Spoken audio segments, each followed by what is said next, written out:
اور جو میری نصیحت سے منہ پھیرے گا اس کی زندگی تنگ ہو جائے گی، اور قیامت کو ہم اسے اندھا کر کے اٹھائیں گے۔ وہ کہے گا کہ میرے پروردگار، تو نے مجھے اندھا کر کے کیوں اٹھایا؟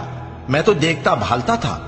اللہ فرمائے گا کہ ایسا ہی چاہیے تھا، تیرے پاس ہماری آیتیں آئیں تو تو نے ان کو بھلا دیا، اسی طرح آج ہم تجھ کو بھلا دیں گے۔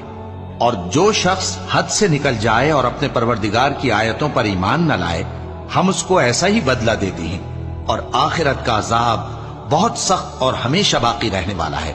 تو کیا یہ بات ان لوگوں کے لیے موجب ہدایت نہ ہوئی کہ ہم ان سے پہلے بہت سے فرقوں کو ہلاک کر چکے ہیں جن کے رہنے کے مقامات میں یہ چلتے پھرتے ہیں؟